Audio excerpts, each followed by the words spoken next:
The eclipse portal is now open, and February is going to be the most powerful astrological month of the entire year. We also have one of the biggest astrological events happening that the world has ever seen, and that is not me being dramatic. I've been saying for a long time that 2026 is going to be the year of disclosure. I will explain more of that later in the video, but I wanted to start off by talking about this new moon annular solar eclipse in Aquarius. Now, the lunar nodes are in Pisces and Virgo right now, so some people would say that an out of sign eclipse like this one won't be as powerful.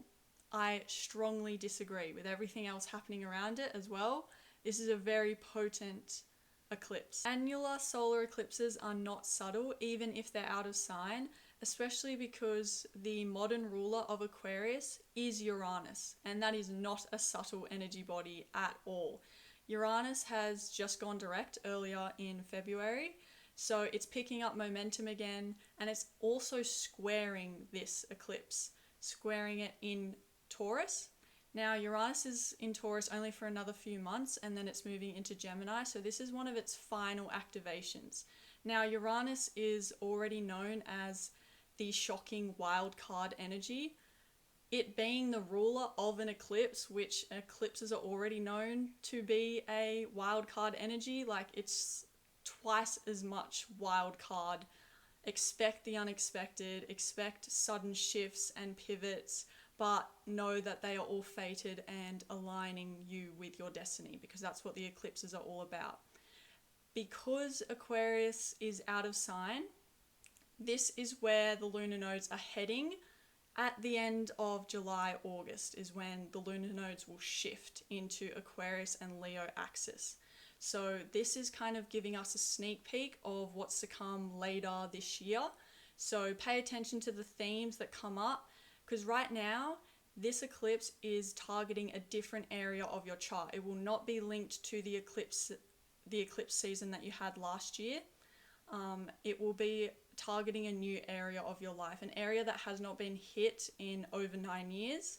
And with the North Node in Aquarius, it hasn't been hit in over 18 years. So this is something completely unrelated. This eclipse is just a sneak preview of what our soul is wanting to move into next, as the North Node will soon change into Aquarius at the end of July. So the North Node is the head of the dragon. This is where we're moving towards. This is where our soul wants to experience something new. This is where it wants to evolve and grow and develop.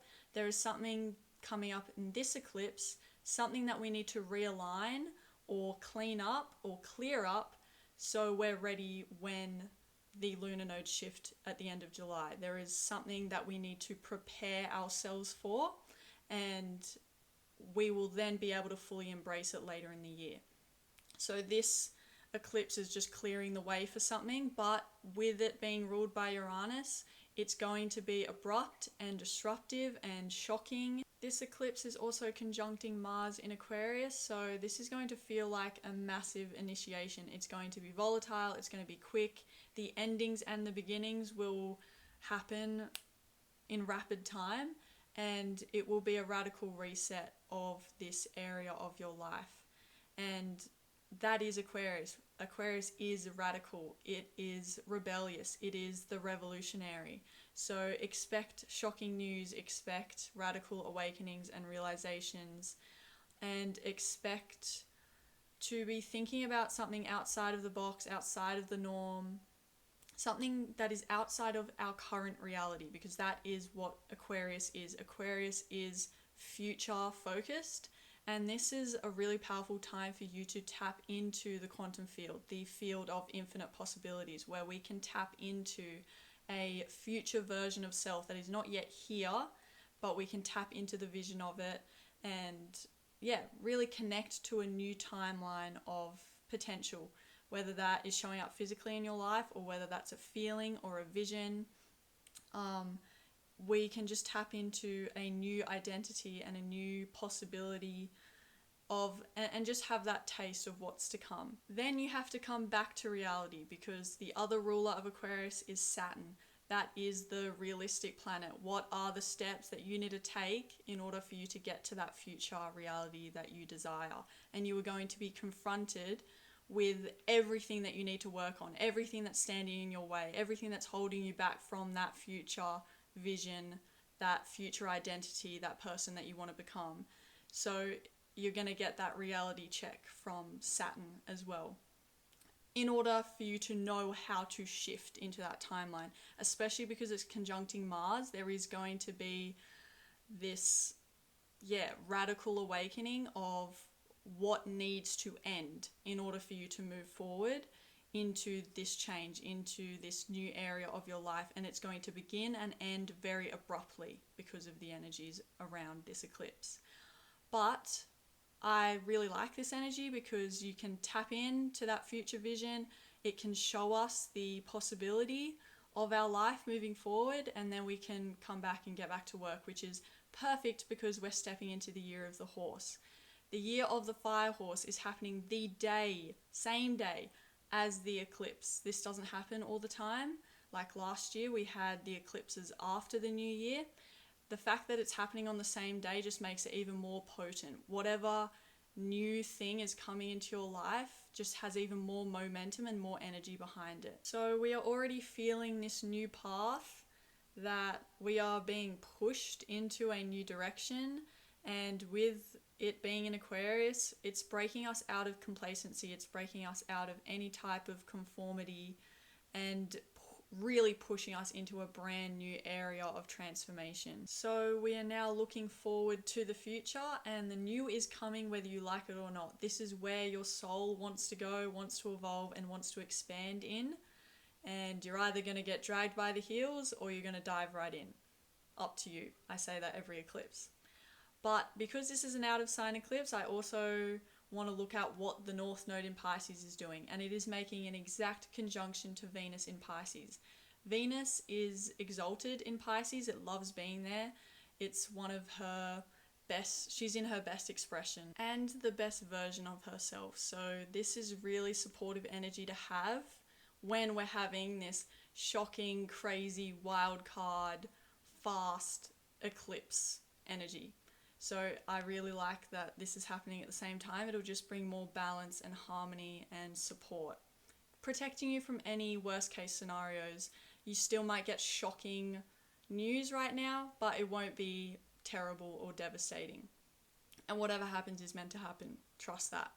So the North Node Venus conjunction happens every 18 years. So that in itself is a very powerful transit. And the North Node is the head of the dragon. Like I said, this is where our soul is heading into, evolving into next, aligning with the planet of love. This could be the time where you meet your soulmate, like this painting here, where you could align or have some type of encounter, or that invisible string theory where finally destiny and fate brings you guys together, and it will then support your evolutionary journey moving forward. This is where you can both meet, fall in love, and step into this next chapter of your lives together. I can definitely see that for a lot of people. Now, 3 days after this eclipse, we have the biggest astrological event that the world has ever seen, in my opinion. And this is the Saturn-Neptune conjunction. If you're into astrology, you would have seen a lot about this already, but there's been a lot of surface, shallow information being spread about this. With Neptune being the planet of dreams and Saturn being the planet of tangible reality, this is a time for you to, bring your dreams into the physical reality. And everyone's like, yay, there is so much more to this transit than that when we really dive deep into this. And this eclipse is going to bring up, conjuncting Mars is going to be something that we need to end, and something is going to end once and for all to shift into a new paradigm, which is what this Saturn-Neptune conjunction is bringing. A new paradigm, a new world order. This is going to change the collective, change humanity forever, but in a way we don't know yet, because this is the first time in human history that this conjunction has happened at 0 degrees of Aries. We have other records of it happening in other degrees, insignificant. The fact that it's happening at 0 degrees, the first degree of the first sign of the zodiac, This makes it incredibly potent and powerful in a way that we don't know how it's going to be made manifest, because we have no record of this energy before. All we can look at is other Saturn-Neptune conjunctions, but it won't be the exact same essence or energy, obviously, because it's not the same degree and it's not the same sign either. This conjunction is happening at what we call a world point, which is the 0 degree of all the 4 cardinal signs. And what this basically means is that it's going to have a universal significance, a global impact, a global effect on humanity. And when we look at the two energies of Neptune and Saturn, they're basically complete opposites. Neptune is the oneness and interconnectedness of everything. It's the flow, it's the dreaminess. And then Saturn is the restriction, the structure, the boundaries, the walls, the blocks, the delays. So we have this Neptunian flow, and then Saturn is going to come and restrict the flow of things. And we've already seen manifestations of that on a world scale with Trump bringing out tariffs. That restricted the flow of things. Also though, in the sign of Aries, Aries is ruled by Mars, the planet of war. And I can't not bring this up when we're talking about this transit, that this could definitely bring some type of authoritarian or dictatorship kind of vibe on a global scale. When these two come together in a conjunction, this is when the paradigm shifts, our collective shifts, and the world order changes as we know it. And it could turn into more of a communism kind of vibe. Because we're in Aries, it's asserting our power, and it's where countries will start acting in their own interests, which we've already seen with the US. For example, Trump went into Venezuela and didn't ask other countries to hop on board. He just did it because he wanted to. And we're going to see more of that. He did take down the dictator, so I guess that's a good thing, but we're going to see a lot of countries just acting in their own best interests. It's no longer thinking of like the Neptune, we're all interconnected, we're all one. And Neptune and Saturn were just in Pisces, which is that same mindset. We're all one, we're all connected. And now we're going into the Aries energy of, this is about me. I am concerned with my identity, my self-interest. I'm concerned with my own sovereignty. And we're going to be asserting our own identity on a world scale where we will be seeing countries assert themselves. And with Saturn, we're going to have these boundaries and limits and walls coming up of, and this can be about immigration, which we're already seeing, like people are not allowed into the country, mixed in with the Neptune vibe of boundaries being dissolved and things falling apart. So it's going to be very confusing, very messy, and everyone's going to be trying to assert their power, and that's why I'm saying it could be very authoritarian. And when we look at the past of how this energy has manifested before, the last conjunction that we had was in 1989. Not in Aries, but it was in 1989, and that was when the Berlin Wall fell, and it was when the Soviet kind of communist control or rule over Eastern Europe was finally taken over. And because it's, Aries is the sign of Mars, it's the planet of war, there could be a war that happens. I'm not playing into that energy, but I can't not say it. The last time Neptune was in Aries was 165 years ago, and that was like the same month that Neptune entered Aries, America began the American Civil War. So that could happen, but I don't see it that way. But I'm just here to tell you the kind of background or the history of these other conjunctions that have happened before. Also this is more the script that I like and that I'm focusing my energy on. Although this could be authoritarian, it could be kind of dictatorish, it could be communism, it could be everyone asserting their power. When we have these two planets together, Saturn represents the concrete manifest reality, and Neptune is the dream realm, it's the spiritual realm, it's the thinning of the veil. This is when we can bring spirit into reality, which I think is a beautiful thing. Manifestations of spirit can happen during this time. Strange, weird events where we will see it in our physical world, where we will no longer be able to deny the presence of spirit or the divine. And yeah, there's this spirit manifestation is going to have big world consequences. And the last time this happened was in 1952. We had a conjunction, and there were UFOs all around the Capitol building in Washington, D.C., and hundreds or even thousands of people saw it, and it shifted a lot back then.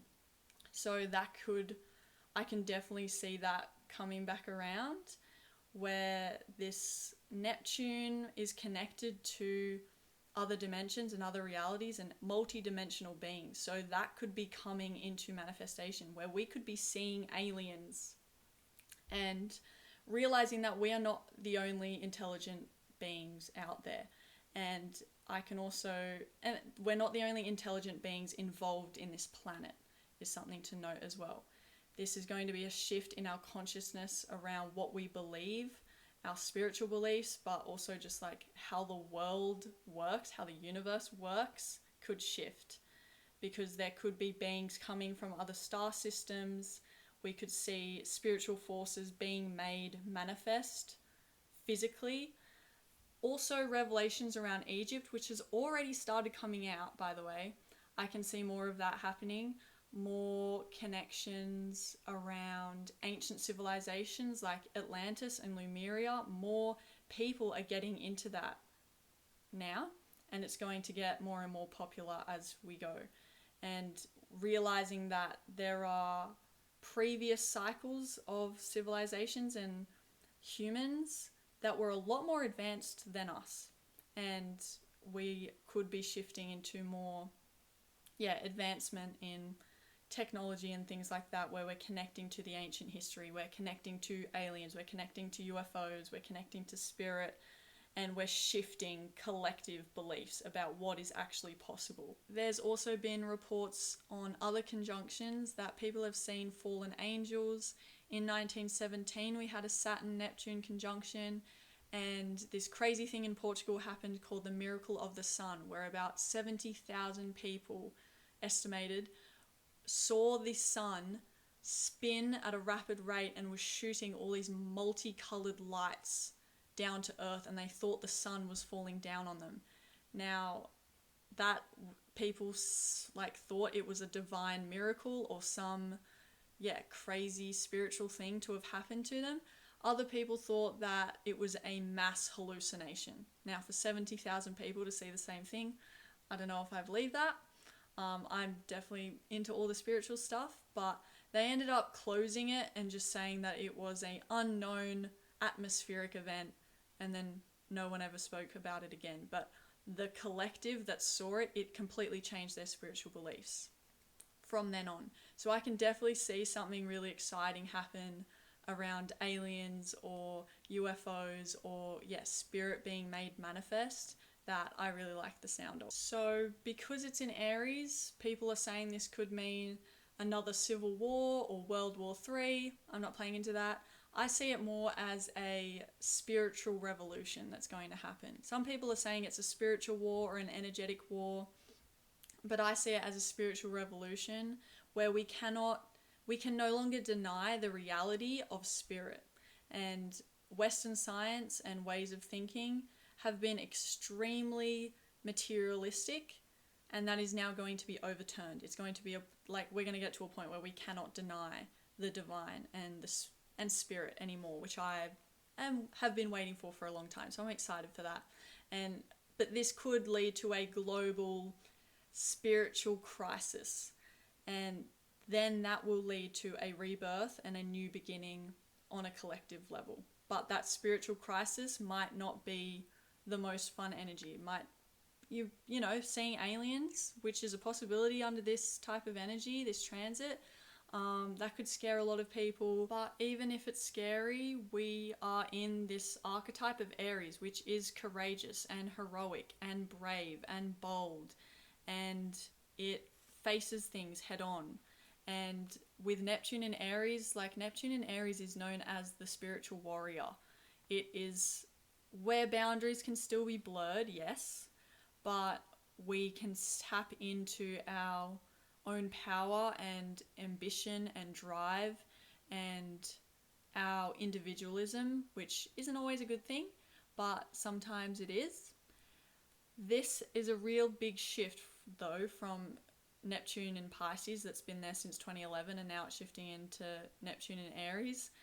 It's the Pisces energy. We were idolizing the victim. We were heavy in victim mentality, and now we're shifting into Aries. We're idolizing the hero and the savior.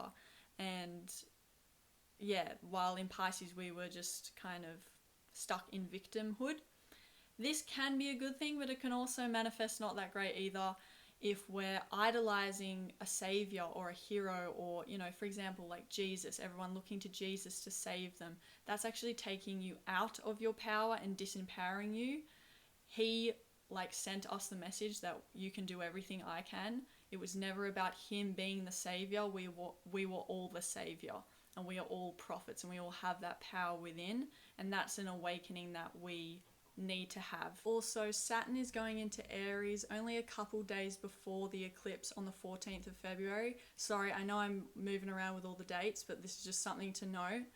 When it goes into Aries, it's in its fall. It doesn't like being in this sign. It's not its most powerful expression. Saturn is the complete opposite to the archetype of Aries. Saturn is about the long term, the long haul, hard work, leading to something, but there's delayed gratification. Aries doesn't like that. It wants instant gratification. It doesn't think, it just acts on impulse, and it's quick and it's fast, and Saturn is slow. So these two energies are very conflicted, and there are going to be a lot of harsh lessons during this transit, when Aries is all about focusing on the self and your own individualism and your own, you're separating yourself from the collective. There can be a lot of harsh lessons around that if you are just serving yourself and not other. That you are going to, Saturn is going to come in basically and pop that fragile, inflated ego of yours, and you're going to realize that this isn't all about you, and that you cannot be just doing it for yourself, that there is a collective, and with all the things that are happening in the world right now, we need to be working together and coming together as a collective with the Aries archetype of courage and bravery and unfiltered expression. Aries does not perform or fabricate because it can't. It is real, it is raw, it is powerful, it is authentic, it is centered and grounded in itself. It knows who it is. That is the type of energy that we need to be embodying, not the shadow of Aries, which is, it's all about me, and I'm acting only for the self. This is connecting with that primal, raw intensity and passion and drive and motivation, and being rooted in who you are and being moved by the impulse of life and the impulse of your excitements and your desires. And they're like recently there's been a lot of stuff about authenticity and be more authentic, and this is how you be more authentic. But there is no formula, there is no strategy, there is no business marketing that will make you authentic. You are just authentic. There is no formula or strategy to that. You just have to be you. And that is the power of Aries that we need to step into as all the world is changing and shifting, and things are crumbling and structures are falling apart with this Saturn, Neptune in the same sign. Like, things are going to be dissolving. It's going to be confusing. Things are, illusions are going to be shattered. Neptune is the planet of disillusionment. This is going to be a time of disclosure. There's going to be a lot of stuff that comes out. And we just need to be ourselves and centered and grounded and rooted in that. And with Saturn being in Aries, there could be a big purge for people who have suppressed or trapped or shut down their natural, innate primal impulses and desires, which is Aries, there's going to be a lot of healing around that, of connecting back to our own innate desires and our primal instincts. And this also leads to what happens on February 26th, which is Mercury retrograde in Pisces. I know there is so much happening in February, but I just have to mention this. Mercury is going retrograde in Pisces, which is in its fall. It doesn't like being here. Mercury is the planet of the mind and thinking, and Pisces is more about emotions and connecting to its own intuition. So this might be a little bit tricky. And the 3 Mercury retrogrades that we have this year are all in water signs. So this is not about thinking, it's about feeling. And this is really nice. About 10 days after that first eclipse, it's a really nice period of integration, and it's going to be a spiritual period of integration because it's in the sign of Pisces, where we're being less logical, more emotional, more intuitive, more psychic, and everything that comes up for you during the Mercury retrograde is leading to something fated and something destined. It will help you realign and reorient you to your destiny, because it's still in that eclipse window. So anything that happens around the Mercury retrograde is destined and fated as well. And I think this is a really good balance with everything that's happening in the Aries archetype of, with Aries, you're connecting to your body, you're connecting to that primal instinct and your desires and your impulses. And then with the Pisces energy, you're connecting in with your intuition and your feeling, and you're more spiritually driven. You're thinking more compassionately and you're thinking for the collective, not just for self. So I like the balance of these 2 archetypes with so much energy happening in both. You're learning to trust your gut and your intuition with Pisces, and then you're learning to trust your impulses and trust where your body is drawn to with that Aries energy. And Aries is courageous, it's heroic, it's confrontational though, and it will fight for what it believes in and what it wants. And Pisces can be sometimes a little bit too dreamy and spiritual and a little bit disassociated. So I like that Neptune and Saturn have moved into Aries now, because we're moving out of our own disassociation to things. And with all this disclosure that's going to happen in the coming years, we cannot be disassociated. We cannot ignore it. And how the news drip feeds this stuff, I wouldn't recommend watching the news, but how they do it is to numb us to the horrible events that are happening in the world. It is fear-mongering, but also to a point where it's normalizing these horrible things from happening, and we have to be really careful that we don't feed into that, and we don't let it be normal.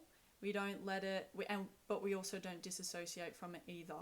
Aries is when we hear this stuff and we stand up and we fight, but not coming from a place of fear, but coming from a place of sovereignty and fighting for the underdog and believing in a better world. The Aries archetype is the pioneering energy, so this is really beautiful to create our new world in. This type of, when you're aligned with the positive side of Aries, not the shadow of acting for self, we are pioneering this new world together with our own, we're centered in ourselves, we have our independence, we have our individualism, all that, and then we come together and we have so much more power as a collective, as a group, against the elite, against all the things that are going to try hold us back from creating this new world. But the light has already won. No matter what comes out on the news, no matter what disclosure happens, we've already won. And whatever does come out could be fear-mongering, so you need to make sure that you are centered in yourself. And with Aries, you are rooted in who you are unfiltered in your expression, and you take action now. That is the Aries energy. And we're getting to a point where we need to act now. We can't just see this thing on the news and then nothing be done about it. Pluto is also in Aquarius. This is the energy of power to the people, and with all this stuff happening as well, the Saturn, Neptune in Aries, This is all when we start acting, and then we take it into the collective consciousness and we shift it for good. We step into that new earth that we've all been envisioning, and breaking out of the old paradigm, the old world, the old ways of being and living, and break out of the old beliefs, break out of society, break out of the norm. And that is starting right now in this eclipse season with the first eclipse in Aquarius. We are no longer conforming to society, and this is the beginning of the creation of the new world. And knowing that things can only manifest based on where the current state of the collective consciousness is. And you are a part of that collective consciousness, and you can change it and shift it with your own vibration. Staying in a high vibration right now is so important, and not getting sucked into whatever is disclosed, whatever is fear-mongering around the world right now. You have no idea how much power you have to make a shift to the collective consciousness, to the hive mind that has been consumed by fear for a very long time. Now is the time where we can start shifting it. And with Saturn in Aries, I'm talking about all these awesome Aries energies of being unfiltered and acting now and being authentic, and that's all beautiful. But with Saturn, it's also teaching us to work hard for this longer vision, for this new world that we are creating. It's not going to happen overnight, and this is really a time for you to decide, what are you going to devote yourself to? Because Saturn is really about devotion, and what are we committing to, and what are we going to follow through with? What is your passion? And if it is in changing the world in some way, because we all have that ability and that power, and we all have a role to play in this new earth, and we all have a role to play in the awakening of humanity. So if you can start tapping into that role right now and devoting yourself to that, not getting too caught up in the fast, quick-paced Aries energy, because Saturn's going to slap you on the face if you do that, but devoting to the long-term path of creating this future reality, this is when we can all come together and create a better world. So I hope that this whole download was, I know this was a lot of information, but I hope that this video, once I download it, will help you just move through everything. This is just going to be a huge shift and change to our laws, to structures, to our societies, to our cultures. So make sure that, you know, especially with this conjunction coming up, there's going to be a lot of noise in the world. So you need to learn to calm and regulate your own nervous system. You need to have a safe space right now to escape from the noise and seek refuge, and come back to your center and come back to that Aries energy of being rooted in knowing who you are and not letting the crap that might come out shake you up too much. Because when we're in fear, we're weak and we're easy to control. Your job is to stay in a high vibration and to not feed into it too much. Let it, know it just enough to fill you with passion and a desire for change and a desire to take action, but don't sink into it so much that it completely destroys your outlook on humanity and your outlook for the future, because that's too far.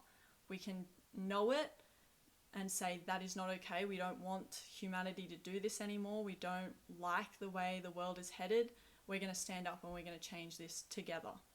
And that is the balance that you're going to need to find in your own life. And I would recommend you just not watch the news and just keep cultivating your own energy and keeping that at as high as you possibly can. And that is changing the consciousness of the collective. And that will then change the world.